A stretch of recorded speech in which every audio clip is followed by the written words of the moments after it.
From Hollywood, it's time now for... Johnny Dollar. Your number's ringing now, Mr. Dollar. Oh, swell. Aimwell Agency. Aimwell Detectives? Yes? Who are you calling, please? Want to talk to Mr. Aimwell. My name's Johnny Dollar. This is Aimwell. I understand your agency's been looking for the Perling girl for about a year now. Oh, you do, huh? And who told you that? Mrs. Perling. I never heard of you, or her, or a girl. So long. This is the operator. Were you cut off, Mr. Dollar? I'll call them back. Never mind. Call me a cab, honey. I'll talk to them in person.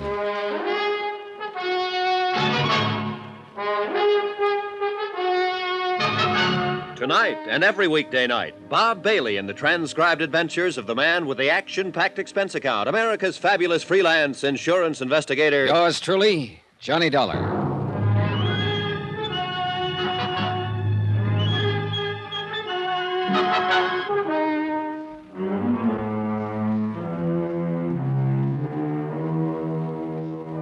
Expense account submitted by Special Investigator Johnny Dollar to Eastern Liability and Trust Company, Hartford, Connecticut. The following is an accounting of expenditures during my investigation of the Perling matter. Item 7, $3 cab fare, my hotel to the office of the Aimwell Agency. A red-headed girl at the switchboard looked me over like I was a car she didn't want to buy. I told her my name and that I wanted to see Niles Aimwell. She told me to sit down and wait. 3 minutes later, she waved me down a long, carpeted corridor. I followed directions. A typewriter clacked somewhere. Men in those suits with the little shoulders and hem stitching for lapels moved in and out of offices. It looked more like an advertising office than a detective agency. Finally, I opened a door and stepped into a small room that was decorated in gray. Gray walls, gray carpeting, gray draperies. A desk, a brass lamp, a filing cabinet, and a man were there. He didn't get up when I walked in, but slouched back in his chair and let his bald head rest against the wall. You're kind of determined, aren't you? I suppose so. You're Aimwell? Mm-hmm. On the phone, I told you I didn't know what you were talking about. Now I'll tell you again. Don't slam the door when you go out. What are you paying rent here? If I've got it figured right, you wish you weren't paying it.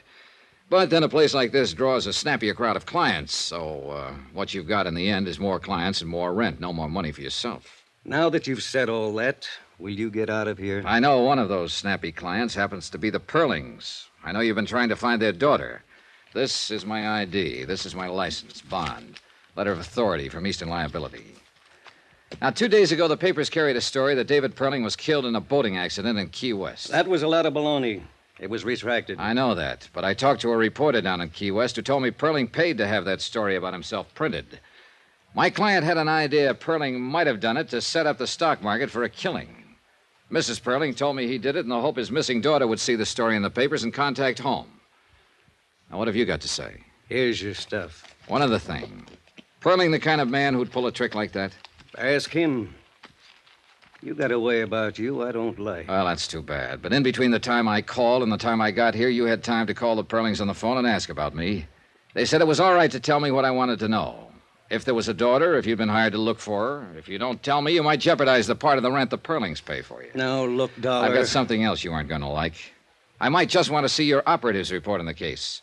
I might have the idea that if you've been looking for her this long, you might just be dragging it out a little bit. You know, the rent money, it's due every month. Get Mr. or Mrs. Perling on the phone right away.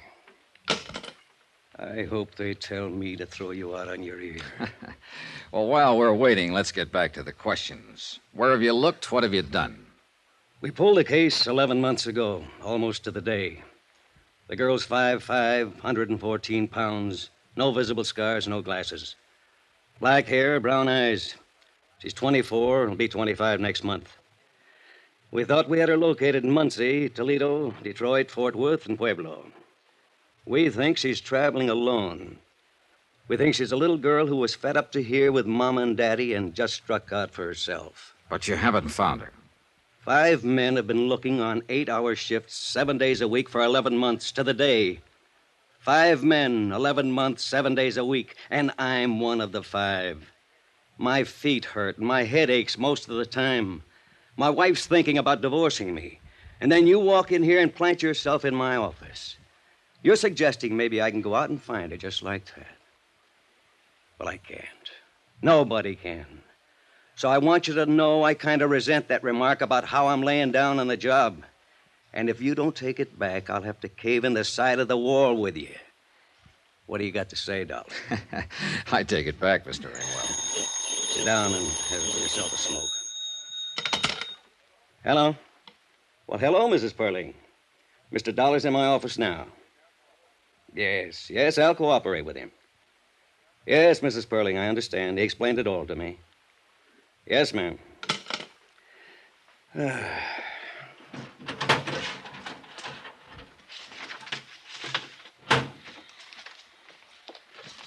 whole file, everything. How would you like somebody to bring up a bottle of cold beer? Oh, I'd like that fine, Mr. Aimwell. Niles Aimwell, in between complaining about the abundance of bad private operatives in the detective business, showed me how good he was. The Jeannie Perling file was a comprehensive day-to-day report on the investigation. His discouragement in the case was understandable. The only thing that meant something was the picture of Jeannie Perling. Coal black hair over a fresh white-skinned face. Dark eyes, a nice smile. Somehow, not my idea of the daughter that would belong to David Perling. Too old, too young, or too something. I couldn't put my finger on it. If I had been able to, I could have ended this expense account right here. As it was, I spent $100,000. Somebody else's money, sure. But I spent it just the same. Well, Mr. Dollar, I'm certainly surprised at this development. You say Perling's daughter is missing? That's right, Mr. Scottman. And I'm convinced that the detective agency he's had looking for her have been doing just that. Well, then, I'm relieved to know you got to the bottom of this matter. I'm sorry, of course, for Mr. and Mrs. Perling, but, as I say, relieved that there was no attempt at financial manipulation. I think then I can call you off the case. There is no case now. Nope, guess not.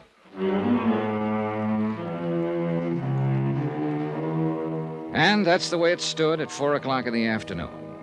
I told Mr. Scottman I'd send him a bill. We shook hands, and he wandered off to see if he could get a night flight back to Hartford. I went up to my room to pack and was folding a shirt all wrong when it struck me that I suddenly didn't believe anything or anybody. The idea that there was money in it somewhere still kept coming back to me. I couldn't shake it. I finished packing and left my bags at the desk. I wandered out and found a bar and sat down to think. After a couple of hours, nothing much occurred to me. But I did something anyhow.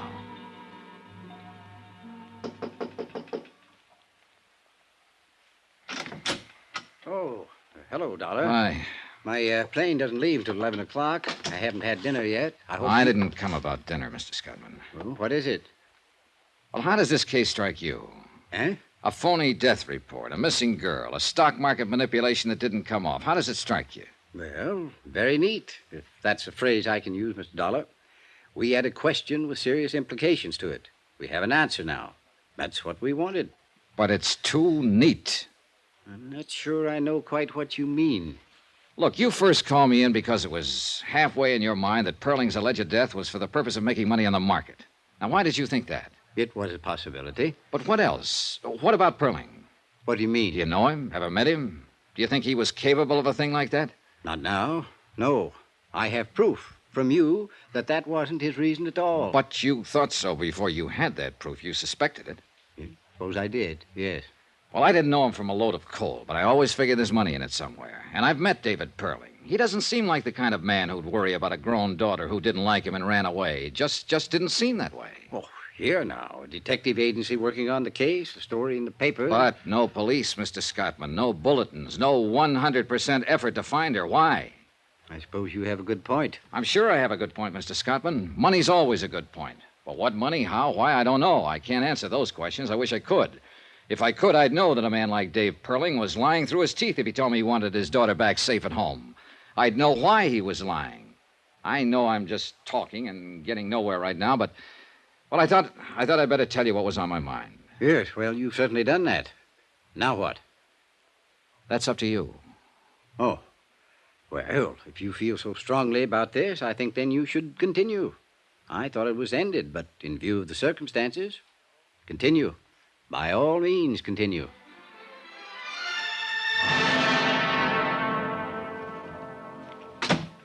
Well, Dollar, Well, you're working late. Yeah, I'd rather stay here than go home sometimes. Most of the time. Hey, well, we might be seeing quite a bit of each other. How did you know? Hmm? Perling told me to contact you. You're pretty cute, Dollar. Tell me why. You hardly ever run across a picture of a girl you'd like to look at as much as this Perling dame. Oh, I might have. You know, you kid me most of the time, and I'm an old slob who stands around with hardly any fast answers. But you aren't kidding me this time, Pally. You show it all over. If I walked in a place and I seen a girl as nice looking as this, and I had any business with her, I'd be the luckiest guy in the world. Now, there are women and there are women. But if that picture means anything, boy, she's a woman. And you want to meet her, right? Sure, I want to meet her, but you're getting romantic. And if I saw but didn't have any business with her, just saw, I'd go take a walk around the block before I talked to anybody. Yeah, I know. And I don't blame you. You're a very lucky fella. You're going to see her. That's why Perling asked me to contact you. Huh? Here. Came in about an hour ago. One of our men located her. Where? She's in New Orleans. He handed me the wire, and I read it over. Then I looked at him, he looked at me. I didn't ask any questions. He didn't say a word. It was a wonderful make-believe world, but it really didn't exist. Too neat and too tidy. And we all know the world's full of bumps. Ever hear of Mount Everest?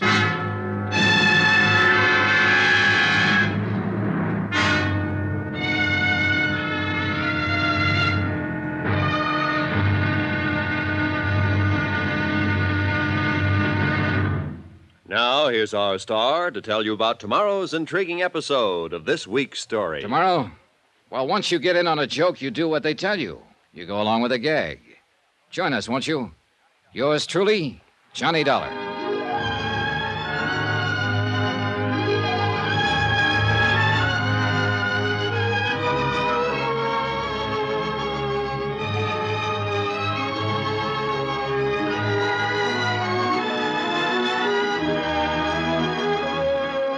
Yours truly, Johnny Dollar, starring Bob Bailey, is transcribed in Hollywood. Written by John Dawson, it is produced and directed by Jack Johnstone.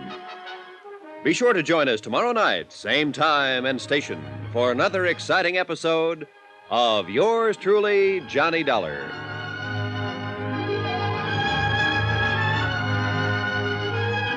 This is Roy Rowan speaking.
You've been listening to the OTR Gold Network.